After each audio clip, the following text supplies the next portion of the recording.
This was like one of those situations where you're playing Fallout or Elder Scrolls and you have 3 dialogue options and they're all the wrong one. It's Ramsey Dewey over here in Shanghai, China. Let's have a discussion about some segments of the Ultimate Self-Defense Championship episode number 5, the scenarios. I think this is probably the best thing that Jeff Phillips does over at his Self-Defense Academy in Sydney, Australia, the Western Combatives School. I don't know if you would agree with that, but I'm going to assert that this is the best thing that he does. And we'll discuss why. Now here's why I say, like, for a civilian, if you go into a self-defense place like this and they have you sit down and role play a scenario where you talk your way out of, okay, great. Because you're basically in the same state of mind as you would be in real life. Because in real life, if you're walking around like in a state of hypertension, they might jump out, they might attack me. People with PTSD are like that. Yeah. Yeah. The average person, no.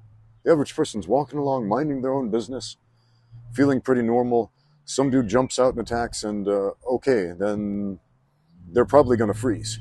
So here's why I bring this up in relation to people conditioning their dogs to feel shame when they poop, is because every event before this, since the very beginning, we were being conditioned to expect extreme violence. All right, so what's not going to happen is you're not going to be with your eyes shut and someone's going to hit you. My eyes were closed and the first thing I felt was a punch in the face. So it's basically, it's not all out assault, this one. It's not we're smashing each other. From getting hit in the head too hard. We know, like, not to do that. Just give them a little tap to say, hey, like show it, could have like got you. you show it? What I Yeah. would do here. Yeah. Just give them a little tap to say, hey, got you there. And then move on, as opposed to putting it in.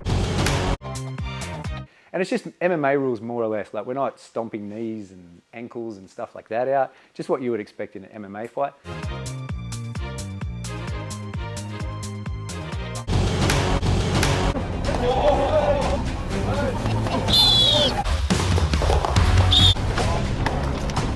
And then the very next event, like an hour later, we have to fight these dudes who are attacking us when our eyes are closed. And then the next event, the same guys come running out, rah, and they're chasing us around a building, trying to fake stab us. And there's a lot of heightened tension there. And they're not telling us anything about what's going to happen next. It's all a surprise, all a surprise. And so we're always in the state of hypertension, expecting what happened on the bus. These guys are going to jump out and attack us and legitimately try to hurt us and cause real damage by surprise, right? Jeff Phillips, the director, he said he likes to keep people in a heightened state like this because he thinks it's good for self-defense. And I would argue it's the opposite. And we might get into this a little bit later. So if you were a regular person who wanted to go over to, say, Jeff's school and learn some self-defense, I think you would get a lot out of running scenarios like these. Now, transversely, this is where the pros and the cons are going to weigh in. In the context of the Ultimate Self-Defense Championship, we ran into a problem which I'm going to call the Pavlovian Dog problem. And here's what that is. We're led into these scenarios where they're essentially cerebral scenarios, where talking your way out of it, we're using non-violent actions, words, etc., are the MO. However, we are led to believe that we are being led into a combat situation. Pavlov's dog, if you don't know, quick recap. Pavlov was a scientist. He had a dog. He noticed that when he would ring a bell and give food to his dog would salivate. And he thought, what if, after ringing the bell and giving the dog food, I would just ring the bell? And so he did that, and the dog would still salivate, expecting the food. So that's Pavlovian conditioning, when we condition the mind to expect a certain event by triggering a certain stimulus, such as ringing a bell. So how were we Pavlovianly conditioned to expect violence, even in nonviolent situations? Well, from The first day we woke up, we went out to a bus, we did some weird sparring on the bus, and then afterward this angry team of large Australian rugby players comes running in and assaulting us, legitimately doing harm, blasting Sensei Seth upside the head with some heavy shots, which still pisses me off every time I think about that, man. That was uncalled for. And then we have the circle drill where it's essentially full contact fighting with all these pads on. And then we do the hide and go stab thing where these aggressive dudes are chasing us down, shouting and running us down and tackling us and all this. And so every time we see the equipment, the headgear, the pads, the gloves, we think, okay, it's fight time. That's what we've been conditioned psychologically to believe. So the scenarios, by and large, are not combative scenarios. A couple of them, combatives, can come into play, but the emphasis is finding a non-violent solution, using your words, using your mind, which, again, is why I think this is the coolest part of this drill, because that is, in my experience, the most effective type of self-defense, stopping the violence before the violence actually happens. Now, Jeff tells us, put on the headgear, put on all the gear, just in case, you never know. Gear-wise. Helmet up, yeah, put it on. It's better to be safe than sorry. So everybody puts on their gear. I've got my mouth guard on. I've got this helmet on. It's very tight-fitted. I can't talk in this thing. I've discussed this before. I can't talk, and these are scenarios where talking is key. For example, there's a sexual harassment thing in the office, and you're not going to punch your way out of that without going to jail anyway. Or there's a movie theater thing, and, you know, we don't want it to turn into another your girlfriend looks like the Lion King situation like in that Shanghai theater, right? Wait, I mean, it what? could. Tell me about that. Oh, did you know about that? No. Oh man, there was this crazy scenario. Maybe I'll put a video up on the screen. Happened a couple of years ago in Shanghai when the Lion King came out, the live action one. And there's these two couples sitting next to each other. There's like nobody in the theater, but they're sitting next to each other. And the guys start like taking verbal jabs at each other. I don't know what they're saying, but then one of them says very distinctly, "Oh yeah? Well, your girlfriend looks like the Lion King." That's the last straw. The guy stands up. He's like, "You take that back." Oh. And they start fighting, and they jump on each other, and then the girlfriends are like throwing their sodas and popcorn on them, saying, "Get on, stop it, stop, beat him up." Actually good. Oh, it's amazing. It's amazing. If I were him, I would be amused. So yeah, the first scenario at the Ultimate Self-Defense Championship was a movie theater situation where a guy tries to start some trouble, and all I could think about was your girlfriend looks like the Lion King. Oh man, I got this mouth guard on, this very same one, and even without my jaw being bound up,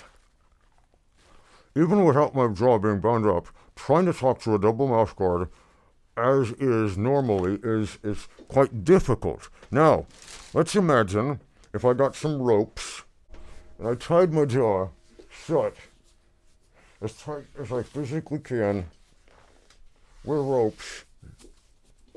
This is bringing back memories of being stuck in that headgear. Okay, so we're something like this. And now I'm expected to talk and hold meaningful conversations with my face all burned up like this. And so that's...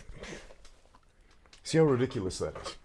So we're thrust into these scenarios where articulating words matters. Where articulating words matters a great deal. At least it should. And we're talking like the adults in those old Charlie Brown cartoons. Yes, ma'am. Whatever you say, ma'am. All right, I won't bring my dog to school.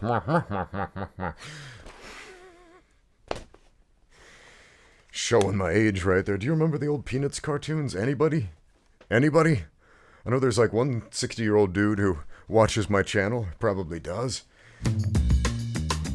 No, keep your hands to yourself. Would you like to change places?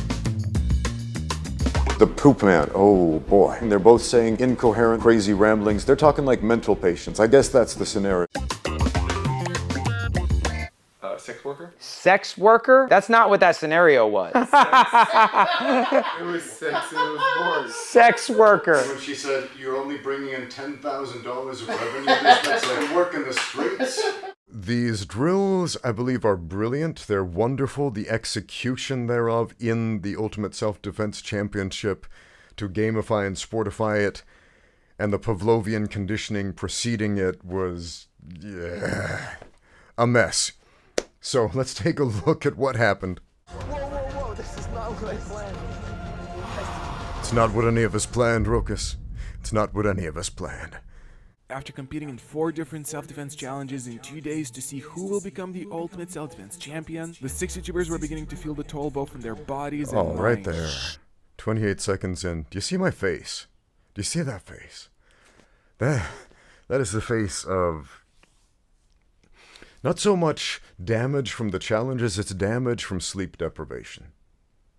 Yeah, we went over this in the last episode where I discussed the serious injury that took place when the zombie fell on my head. I got Goomba stomped by a man falling from the ceiling as my knee was in a locked out position, and I got a PCL tear. So I'm dealing with a torn ligament in my knee at this point. I don't know the extent of the damage right here in this competition. I just know it hurts. I can't run. It's difficult to walk. My neck is in a lot of pain because of that dude snapping down my neck, stomping both feet on the head. Man, that sucked. Man. People like Evil Elmo over there in the comments on my reviews have said, why do you have to be so negative? Look, we had a lot of positive experiences on this trip that were not the self-defense scenarios. The self-defense scenarios sucked. They were horrible. They're meant to be. That's the very nature of them. You're stuck in a simulated assault. That's not pleasant. That's not nice. Somebody is literally trying to physically harm you as much as they can. That's not nice. That's not pleasant. It's not fun. Now, if you want to hear me say nice, positive things, ask me about nice, positive things, right? Simulated assaults are not nice, positive things. I think it's going to be 2 versus 1. I think it's going to be like 5 versus 1, like gang fight. So you see Jeff's response right there. He's expecting a gang fight, like a 5 versus 1. He's putting on his gear. And, yeah, man, he's going in here expecting violence. Why? Because he's been conditioned for it. And Jeff Phillips spoke a little bit afterward about how he feels it's important to get people a little high-strung, a little nervous before self-defense scenarios because it's more realistic that way, except who in their right mind is high-strung and nervous and expecting, a gangbang with 6 dudes jumping out and assaulting you while going to the movies with your significant other? Have you ever had that experience? If so, please explain to me what happened. What kind of life do you live? That's not normal. Not your blind date. She is your... Time you got here. The movie's about to start. Hurry up.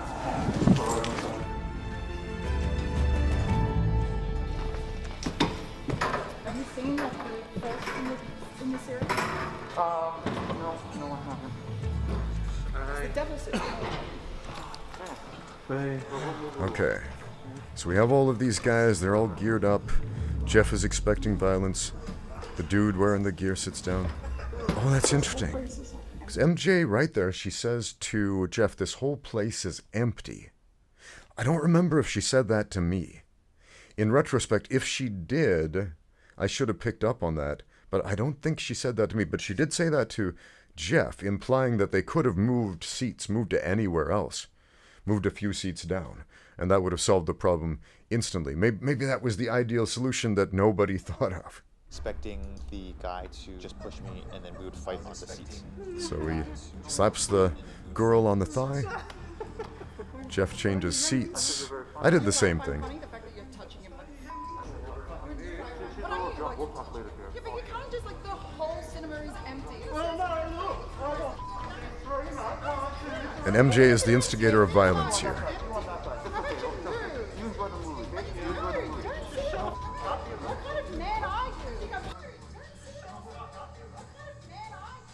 So Jeff says to the guy, "You enjoy the movie?" He's using his words. The guy sits back down. MJ continues to try to escalate the situation. She throws something at him. I don't know what she had in her hand, but she throws it at him. And then he stands up.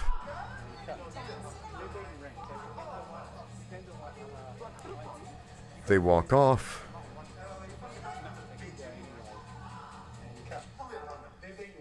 And as soon as they get to the door, boom, cut, it's done, okay? And Jeff looks disappointed he didn't fight the guy. And as for Jeff Chan's score, for changing seats and getting between the attacker and the girlfriend, and for doing an all-around good job at de-escalating the situation, he receives a +1 point to his total, and no point deductions since no major mistakes were made, leaving him with 4 points for this scenario. Alright, let's discuss the scoring. So Jeff is kind of set up here on the pedestal as a good template of what to do. Don't escalate into violence. Separate the two. Walk the girl out. Okay? That seems to be the thing that we're supposed to do. Now, nobody sees what anyone else is doing. When Jeff came back, this is kind of funny. When Jeff came back from doing this scenario, he covered himself with water to make it look like fake sweat, and he's like he was super out of breath, trying to mess with everybody else in the room. Like, people are looking at Jeff like, "Oh man, that must have been really hard. What did you go through? What kind of battle was that? What kind of crazy gang bang scenario did they have going on there?" Jeff's like, "Yeah, guys, man. Oh, whoa, let me catch my breath." He's got jokes, man. Jeff's got jokes. Self-defense, and quite often they're wrong. Nothing's black and white. That is a very wise thing that Jeff Phillips just said. People make hard and fast rules about self-defense, and quite often they're wrong because it's not black and white. It's not that there's one right solution or the right solutions are on this side and the wrong ones are on that side. There are a lot of gray areas here. There are a ton of ways this could have gone. And this is why this is an interesting way to train self-defense with dramatized scenarios like this. Because no matter what you do, even if you do the worst possible thing or the best possible thing, you are forced to reflect on everything else that possibly could have happened afterward. I ran the scenarios many different times in my mind, trying to think, okay, what would have happened if I did this, that, the other, etc. It's kind of like the completionist mentality that a lot of gamers have when they play a role-playing game, and that's what this is. It was like a live-action role-playing game. But as it turned out, this was like one of those situations where you're playing Fallout or Elder Scrolls and you have 3 dialogue options, and they're all the wrong one. Oh, look, a stick! Whoa, I always wanted a stick. Stop right there, criminal scum. You violated the law. What say you in your defense? None of these options are good. I don't want to pick any of these. What say you in your defense? Okay, let's choose I submit I go to jail. Then die, criminal scum! This doesn't make sense! This is a stupid helmet. Okay. Stop right there, criminal scum. Oh yeah, you again. Well, the second option is good, I guess. I'll pay the bounty of 100 gold, win the world. Okay, fine. Done. Not good enough. What? Die, criminal scum! What? Ha! Third time's the charm. Okay, third option, bribe the guard. 50 gold. How dare you try to bribe me? Die, criminal scum! Ah! Gosh, this hurts. Okay, option number 4. Do a little dance, you know, whatever. What? Oh my god. What is this music? What is my pants? Help! My Not pants! good enough, criminal scum! My pants! Okay, 5th option. Say nothing. That will work, right? Insolent fool, have you nothing to say? What? Die! Please! Can't put up with this game already. Last option, fight to the death. I have nothing to lose. I've been stabbed 6 times. Who cares? Game on, bro. 1v1 me. I fought mud crabs stronger than you. Ha! Mud crabs only 10 hit points. Oh, how do you keep getting me? And next up was Ramsey Dewey. hate it when you're like. Well, sorry about that. There's a lot cut out. I'll fill in what we cut out right here. So, MJ and I meet in this hall, in this corridor, which is not unlike the corridor you would be walking through leading up to a movie theater. And she starts yelling at me angrily about how I'm late. And they tell me MJ's playing my significant other. Now, if I experienced that with my wife, if she started yelling at me angrily, we would stop right there. We would stop. We wouldn't go into the movie like that. We would stop and we would hash that out right there and then. I mean, that would be the problem. But, again, mouth guard, can't talk. And we got to play along, see where the scenario leads. So we go into the theater. As we're walking down that corridor, I hear footsteps behind me. Now, I've got the helmet on, and so my peripheral vision is blocked, and I've got a blind spot in the middle, so I'm largely blind in this headgear. We've discussed this at length in the previous episodes, so I can barely see what's going on. I've got tiny little slits of vision, blurs and whatnot, shadow and light through the edges, basically. So I hear somebody's following me. I know it's one of these Western Combatives guys. He sits next to MJ. I notice he's all geared up.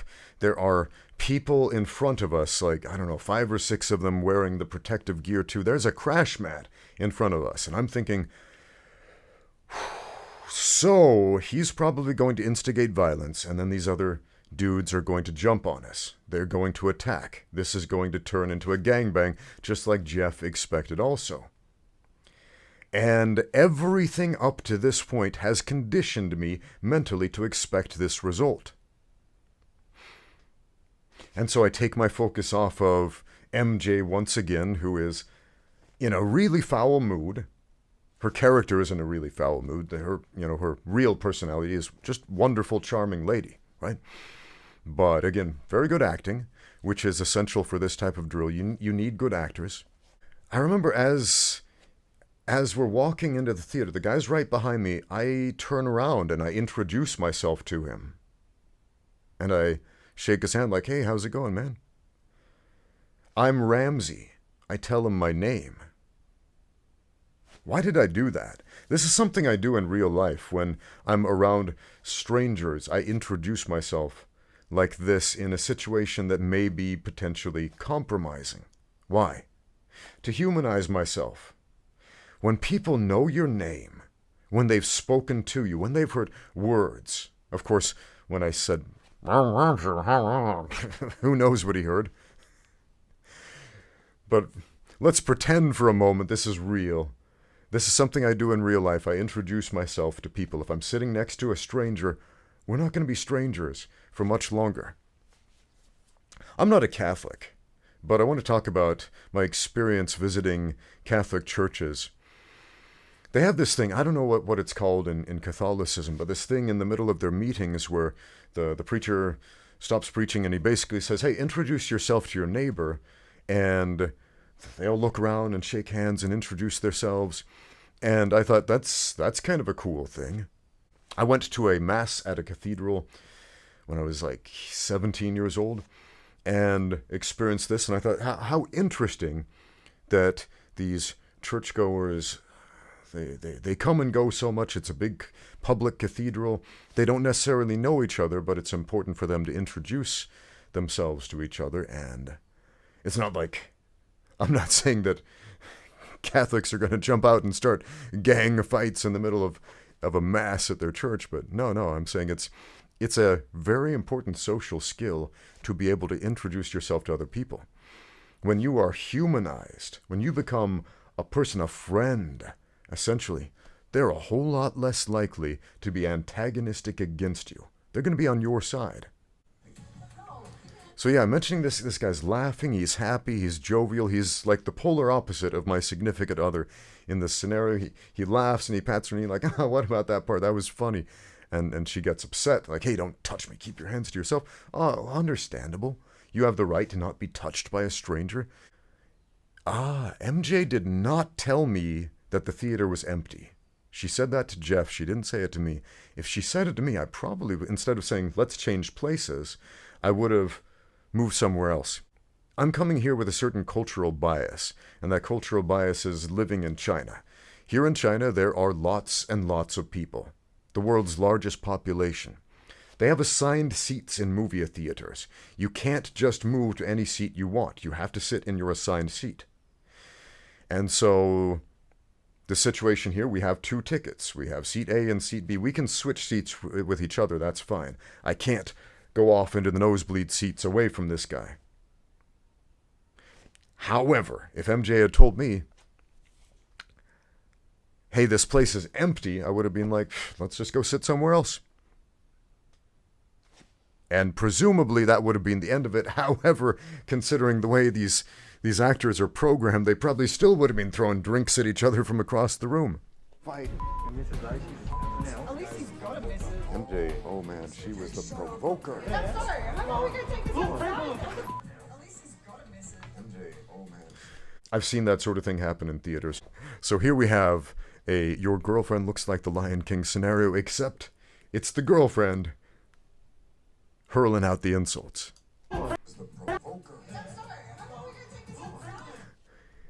And right here, I'm getting mad. I just made a friend right here. I just made a friend, man. MJ is messing with my new best bro right here. I got my arm around him like, hey man, I pay no heed to her. But again, her script, she's following the script, and the script is, you get in there no matter what. You cause trouble no matter what. Seriously, what would happen if I just walked out right now and be like, bye, have fun fighting each other? I should have done that, except they're both in the way. I presumably could have climbed over the seats, except I'm dealing with a serious knee injury, so I can't. And I'm thinking, oh, this dude in the front stands up. Those people in the front, I'm still expecting them to intervene physically and start fighting us. So I don't really know what to expect, but again, this guy's all geared up. I'm still expecting a fight. And so I revert to my experience as a referee. I've reffed a lot of fights for the sports of mixed martial arts, for boxing, for kickboxing as well. And when you separate fighters, well, you have to do it in a way that's non-combative, but also protects you and protects the other fighter as well. So I intervene, I step in between the two with my shoulder. So right there, he starts to try to get handsy. He looked like he was taking a swing at her. So I block his arm. I get close so I can feel what he's doing, and I block his arm. Because again, I can't really see what's going on. I've got to make physical contact in order to perceive the action. I can't see it through this headgear. I have to make physical contact. Now, this is not necessarily something I would do in a real-life scenario, but I've been conditioned. The Pavlovian conditioning for violence has made me expect a fight here. So I have to physically intervene. I walk her away. Same thing Jeff did, walk her away. He throws the drink. Now this is different. This is now a different scenario from what Jeff faced. Now, it's also a different scenario from what Sensei Seth faced. The drink was thrown while they were sitting, and he did the kung fu move and blocked it, which was pretty cool. So, okay, this part is spooky. This part is spooky as hell, and let me tell you why. Because I don't remember it at all. I have no memory of this at all. So I remember the dude threw the drink. And then I remember walking out. And that was it. And I'm watching this right now.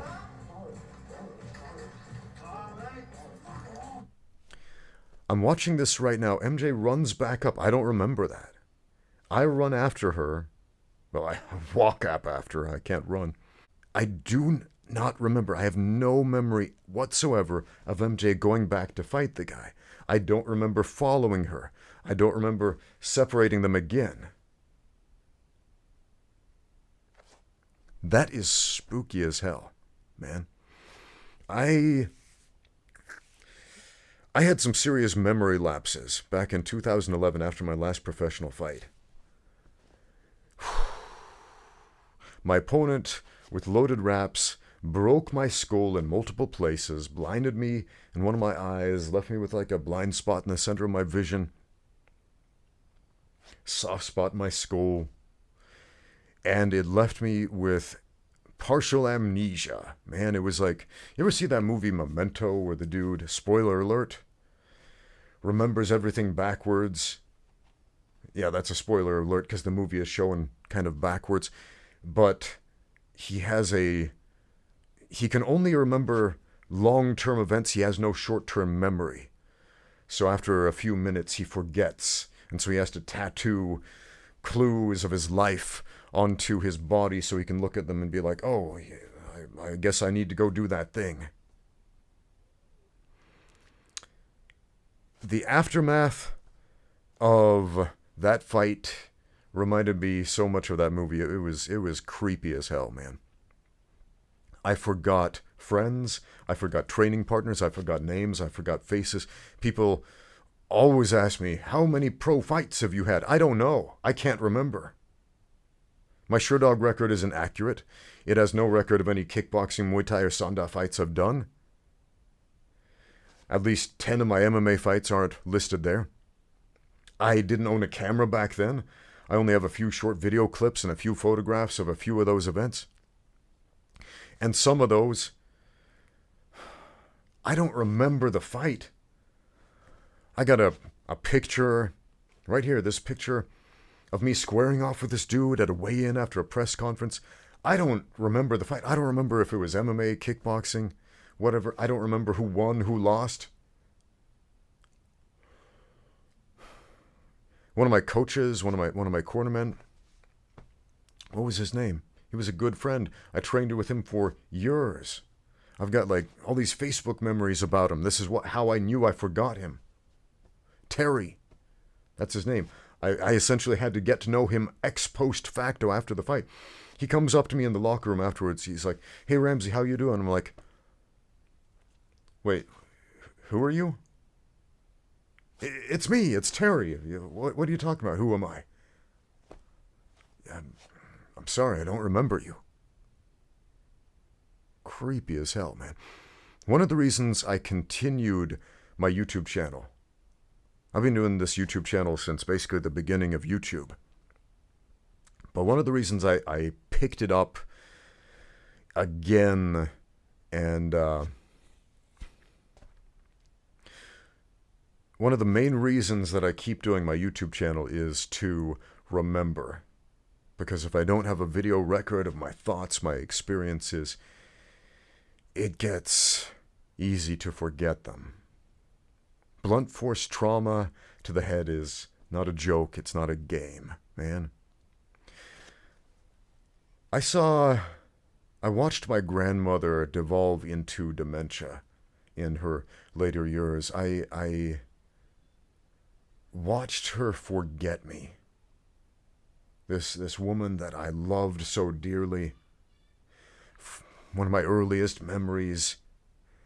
And just seeing her forget who I was, man, that was...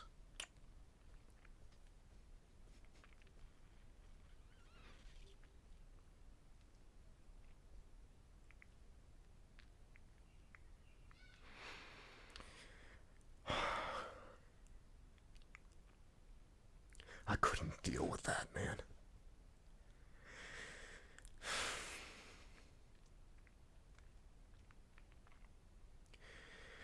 I couldn't deal with that.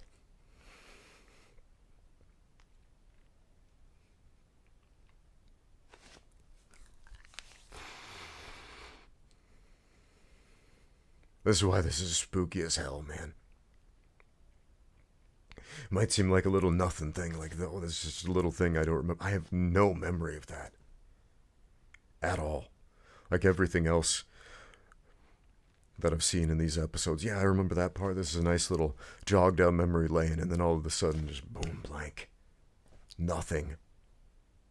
and I'm seeing myself doing something that didn't happen in my mind. Like, what the heck, man?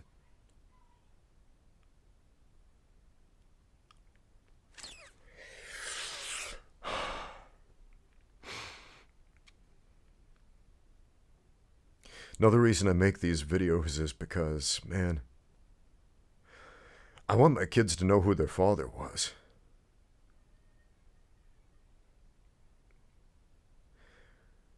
I've had more near brushes with death than I care to remember, and had nothing to do with self-defense against thugs or angry people at a movie theater. Just bad luck, man. Bad luck. Because life is impartial like that, man. It doesn't matter if you believe you're a good person or a bad person. You have to deal with the hand that life deals to you. I don't know how long I have on this planet. I don't. None of us do. I've always assumed it was short. I have lived several decades longer than I probably should have.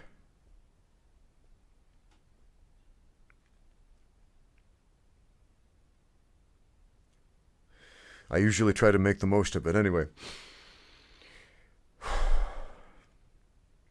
Sorry if that depresses you, but damn. Ramsey, although he did a number of things well, he made the critical mistake. We managed to run around and punch Alex in the head. Drop him down to a 2. I was able to go in and physically assert myself over Alex. We're talking self-defense as in he still protected you and himself. Alex probably would have hit her back. He allowed them to get around and fight, just that Alex didn't fight back. Had Alex have fought back in that situation, then Unfortunately for Ramsey, although he did a number of things well, he made the critical mistake of giving an opportunity for his girlfriend to physically assault as far as the judges person, are concerned, my duty in this situation is to protect Alex, the guy in all the gear. Whereas the presumption is to protect your significant other from the large, burly, angry-looking man. But I'm being deducted points because MJ came in there and did her little pat of cake on Alex's head.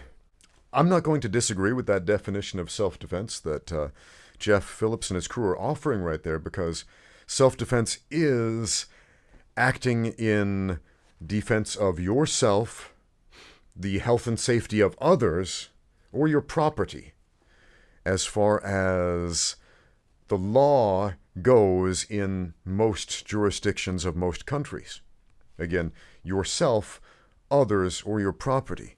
So it's a weird call. If we're looking at this as a game, as a sport, people might say, "Oh, well, it's not fair because there's some extra stuff that happened in this scenario that didn't happen in Jeff's scenario. What if MJ had run back and started hitting Alex in Jeff's scenario? Then it would have, well, yeah, it's when we gamify it, it gets really goofy. What do you think? Are you personally responsible in this situation for what your significant other does? If your significant other runs back into the movie theater and starts assaulting a guy, let's say it's something more serious than just little pats on the head. How dare you? Or maybe she grabs an object and starts hitting him with it and does some physical harm. Man, are you responsible for that? In every country I've ever lived in, the guilty party would be the one who instigated the violence. So, and the responsible party would be the one who instigated the violence. It's definitely not a black and white scenario because it's your significant other. Presumably you have a loving relationship. Presumably you love each other, and this is just some stranger, but what do we do about that? I don't know. Now this is interesting. Rokas is also going in here with the Pavlovian conditioning of expecting violence. He sees all the gear and he's like, this guy's the danger, this guy's the danger. And so he makes several attempts to switch seats and put himself between the girlfriend and the danger. And Nobody would act this way in a real movie theater. Nobody would do that. Nobody would be like, oh, I gotta sit him. Oh, where is it? Nobody does that. This is, again, it's so incredibly unnatural. As I said, these scenarios are great if you go into them without all the Pavlovian conditioning, without all the gear and the expectation of violence, which is, I assume, the way that Jeff Phillips normally runs these scenarios in his school. This is great. This is awesome. I would highly recommend do this sort of stuff. Once again, as a competition, it sucks. We're done. I could have been more strict earlier, and I think that's where trouble lies. Our politeness gets to. He could have been more strict earlier.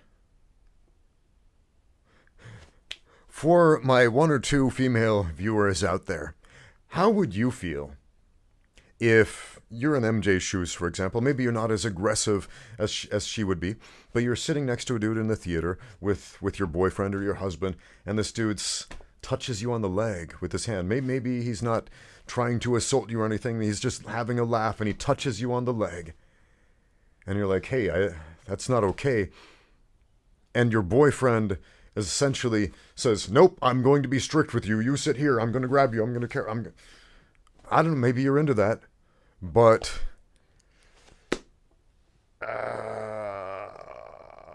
how much control do you expect your significant other to be able to exert over you? How much authority do you expect your significant other to exert over you?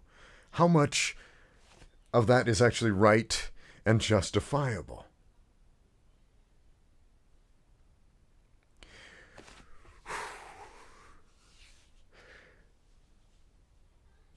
There are a lot of theories out there, like if you talk to like third wave feminists, they probably throw their arms up in the air and be like, are you kidding me?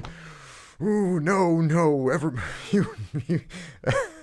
So anyway, if there are any third wave feminists out there in the comments, I want to know what you think about putting the onus of responsibility onto the man to shepherd the woman around when she is not happy with a man touching her on the leg. You gonna sit down and take that? I don't think so. I don't think so, anyway. Who was the best? Honestly, Rokas. Rokas was the only one that tried to actually take control of the situation by forcibly removing me, because he identified that I was the problem in that situation. When things started to go pear-shaped, straight away he's...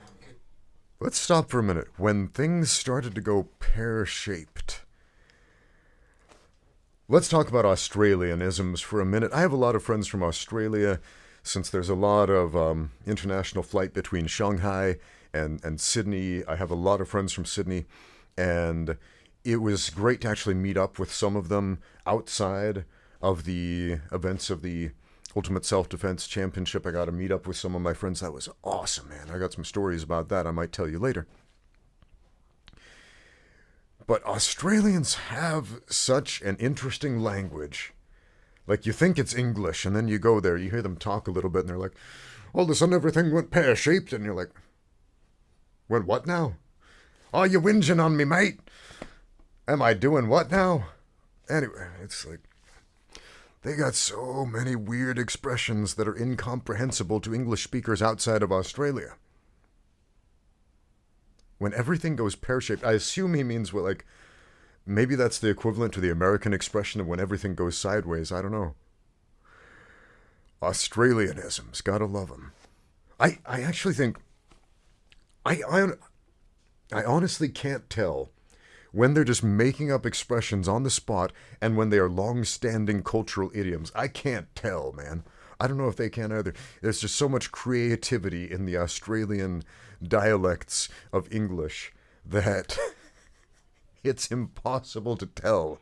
I can't move. Let's sit over here. Whoa, no. Get through my seat. Okay, we're going to go. Yeah, come on, It's kind of funny that the solution to every one of these scenarios that everybody comes up with is leave the theater.